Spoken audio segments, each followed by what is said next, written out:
Good morning learners. In our today's video we are going to talk about how to form the passive voice of imperative sentence। हमारे आज के class में हम लोग जो है वो imperative sentence से passive voice कैसे बनता है उसके बारे में जानेंगे। उससे पहले अब हम ये जानेंगे कि imperative sentence क्या होता है।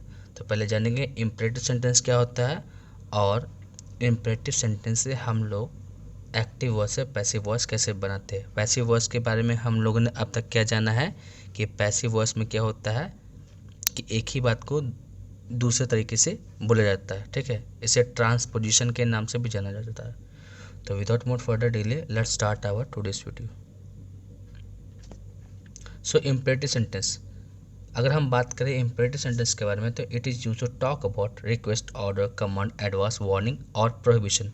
ये किसी तरह रिक्वेस्ट, किसी तरह का ऑर्डर या कमांड या एडवाइस या वार्निंग या प्रोहिबिशन। प्रोहिबिशन मीन्स किसी चीज़ के लिए मनाही। रिक्वेस्ट मतलब किसी काम के लिए आप किसी बात को, किसी इंसान को किसी काम के लिए आप कर रहे हो, रिक्वेस्ट कि आप मेरे काम कर दो। ऑर्डर जैसे टीचर्स ऑर्डर देते हैं कि अपनी जगह पर खड़ा हो जाओ। कमांड, कमांड जो बेसिकली पुलिस में दिया जाता है कि turn left turn right. Advice के बारे में बात करें तो किसी तरह सलाह जो हमारे दोस्त देते हैं। वार्निंग जो साइन बोर्ड्स में लिखा रहता है कि आगे जो है रास्ता ख़राब है, आप आराम से चलिए। प्रोहिबिशन मीन्स किसी चीज़ की मनाही। हम बात करें इसके स्ट्रक्चर के बारे में तो उसका होता है verb one plus object. Assertive sentence और नेगेटिव हो जाता है don't plus verb one plus object. Example समझते हैं, शट द डोर, दरवाज़ा बंद करो, ये क्या है, एक तरह का एडवाइस है। हेल्प मी, मेरी मदद करो, ये एक तरह का रिक्वेस्ट है। प्लीज़ कॉल हिम, कृपया करके उसे फ़ोन करो, ये भी एक तरह का रिक्वेस्ट है। डोंट वेस्ट योर टाइम, अपना समय बर्बाद मत करो, ये एक सजेशन है। गो होम, घर जाओ। काइंडली सिट डाउन, कृपया करके आराम से बैठिए, एक तरह एडवाइस है। राइट कामली, आराम से चलो। तो ये सारे के सारे सेंटेंस में हम लोग क्या देख पा रहे हैं, या तो एडवाइस बता रहा है या रिक्वेस्ट या सजेशन या भी अदर सारी चीज़ें। तो इम्पेरेटिव सेंटेंस के बारे में क्या जानना कि वो रिक्वेस्ट, ऑर्डर, कमांड, एडवाइस और वार्निंग के बारे में बताता है। साथ ही साथ इसका स्ट्रक्चर क्या होता है, वर्ब वन प्लस ऑब्जेक्ट और नेगेटिव के लिए हो जाता है don't plus verb one plus object. तो ये हो गया बेसिकली हमारा इंट्रोडक्शन इम्पेरेटिव सेंटेंस के बारे में। अब हम जानेंगे कि इम्पेरेटिव सेंटेंस का एक्टिव वॉइस या पैसिव वॉइस कैसे बनता है। तो यहाँ देखिए, अगर हम बात करते हैं एक्टिव वॉइस के बारे में तो यहाँ पे हम लोग बात करेंगे रिक्वेस्ट, एडवाइस, ऑर्डर और कमांड, इन सारी चीज़ों के बारे में कि कैसे फॉर्मेशन होता है। जैसे अगर हम बात करते हैं एक्टिव वॉइस में तो हमारा होता है वर्ब वन प्लस ऑब्जेक्ट। इसका पैसिव बनाएंगे जो कि हमारा रिक्वेस्ट या एडवाइस के लिए होता है। तो let plus object plus be plus verb three. Let plus object plus be plus verb three. Passive voice के बारे में बात करेंगे तो जिसमें हमारा ऑर्डर या कमांड हो वो होता है object plus should plus be plus verb three. वही हम बात करते हैं नेगेटिव में तो हमारा डू नॉट पहले लग जाएगा। वर्ब वन के पहले डू नॉट लग गया तो ये हमारा बन गया नेगेटिव सेंटेंस। अब पैसिव वॉइस बनाना है तो ऑब्जेक्ट के बाद हम नॉट लगाएंगे जो कि हमारा रिक्वेस्ट या एडवाइस के बारे में बात करेगा। वही ऑर्डर या कमांड है तो हम लोग शुड के बाद नॉट लगाएंगे। ठीक, तो ये हो गया पहला चीज़। ये जो बी जो है, ये बेसिकली बी जो है वो मेन वर्ब का पार्टिकल हो जाता है क्योंकि हम लोग जाने हैं अभी तक कि वॉइस में जो मेन वर्ब जो हमारा रहता है वो वर्ब थ्री रहता है। तो लेट के बाद ऑब्जेक्ट फिर बी फिर वर्ब थ्री। सेम चीज़ यहाँ पे हुआ है और सेम चीज़ नेगेटिव के साथ भी हो रहा है क्योंकि हम लोग बी प्लस वर्ब थ्री साथ में है, इसलिए इस हम लोग ऑब्जेक्ट के बाद नॉट लगाते हैं। ज़्यादातर केस में क्या होता है ऑब्जेक्ट के बाद बी लगा देता है उसके बाद नॉट लगाते हैं। ज़्यादातर इंस्टूडेंट को इस बात में कन्फ्यूजन होता है तो इस बात का हमेशा ध्यान रखना है कि बी और वर्ब थ्री जो है वो बेसिकली हमेशा साथ रहेंगे। एग्जाम्पल को समझते हैं, शट द डोर, दरवाज़ा बंद कर दो। तो अगर किसी से हम रिक्वेस्ट या किसी से हम रिक्वेस्ट कर रहे हैं या एडवाइस दे रहे हैं तो उसका क्या होगा, let the door be shut. वही हम बात करते हैं अगर हम किसी को ऑर्डर या कमांड देंगे तो क्या होगा, the door should be shut. Next है do not shut the door, means वही शट द डोर का नेगेटिव बन गया। तो क्या हो जाएगा, अगर किसी को हम रिक्वेस्ट या कमांड दे रहे तो let the door not be shut, या फिर ऑर्डर या कमांड दे रहे हैं, सॉरी रिक्वेस्ट या एडवाइस होता है, यहाँ पे कमांड हो गया, रिक्वेस्ट और एडवाइस होता तो होता let the door not be shut. वही हम बात करते हैं ऑर्डर या कमांड के लिए, the door should not be shut. Next example, turn off the fan, पंखे को बंद करो, इसे हम क्या बोलेंगे, late the fan B turn of. Let the fan B turn of, ये हो गया किसी तरह का रिक्वेस्ट या एडवाइस के बारे में। वही हम बात करते हैं ऑर्डर या कमांड के लिए तो क्या हो जाएगा, the fan should be turn off. Next example है do not turn off the lamp, do not turn off the fan. वही होगा टर्न ऑफ द फैन का नेगेटिव। तो क्या हो जाएगा, let the fan not be turned off, let the fan not be turned off. ऐसा हम नहीं लिखेंगे let the fan be not turned off, ये बिल्कुल ही गलत हो जाएगा, क्योंकि हम लोग क्या जाना था कि बी जो है वो पार्टिकल बन जाता है हमारा एक्टिव वॉइस के जो मेन वर्ब है उसका पार्टिकल बन जाता है। तो यहाँ पे हम देख पा रहे हैं कि एक्टिव वॉइस में टर्न ऑफ जो है वो हमारा मेन वर्ब है, तो बी जो है वो हमारे मेन वर्ब के साथ एसोसिएट होगा, जो कि यहाँ पे हमें बता रहा है रिक्वेस्ट या एडवाइस के लिए। वही हम बात करते हैं ऑर्डर या कमांड के लिए, तो क्या हो जाएगा, the fan should not be turned of. क्या होगा, the fan should not be turned of. हम ऐसे नहीं लिखेंगे the fan should B not turned off, ये बिल्कुल ही गलत होगा, क्योंकि सेम चीज़ आ जाता है, बी जो है वो हमारा मेन वर्ब का पार्टिकल है। सो आई थिंक अभी तक आप लोगों को समझ में आया होगा।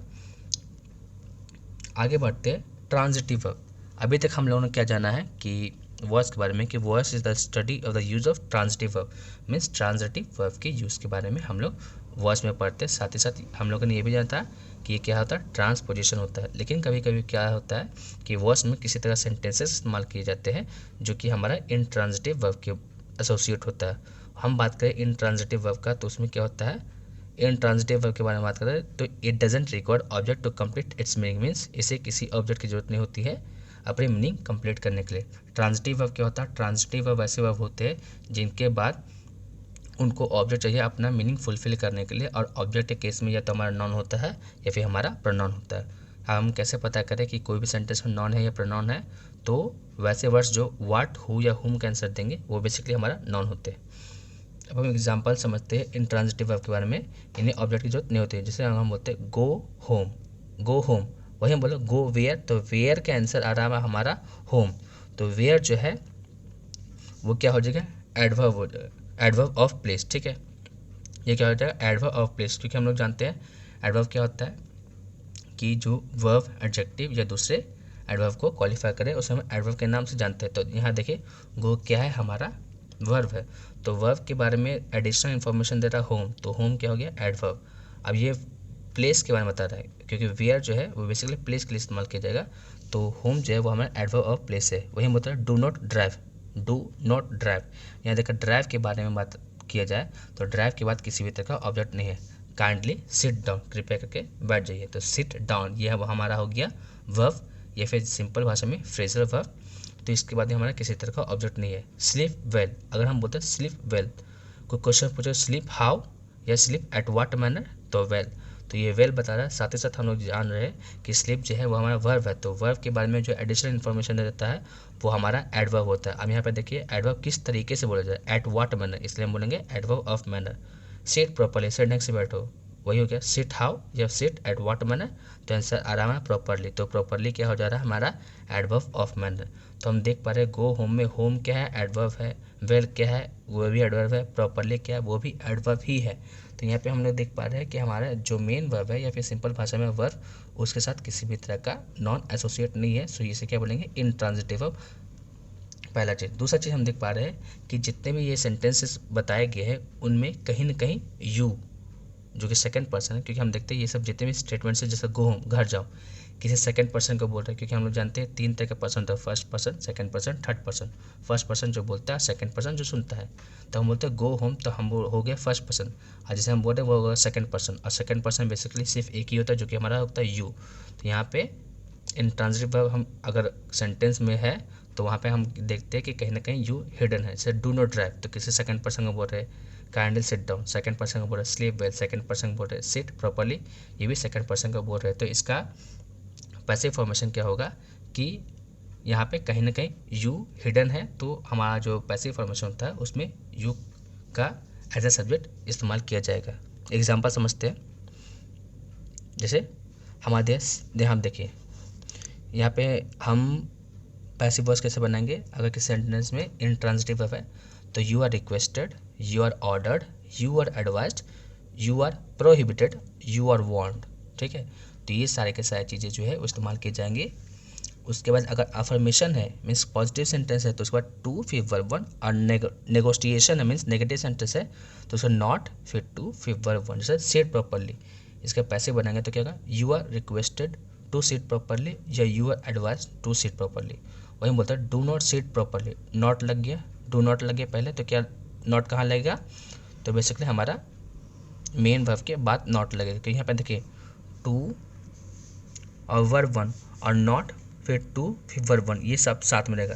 तो यू आर रिक्वेस्टेड टू फिर verb one, you are requested not to verb one, you are ordered to verb one, you are ordered not to verb one, same चीज़ें सारे के साथ होगा। Advise, you are advise to verb one, you are advise not to verb one, ये सब सारे के सारी चीज़ें होंगी।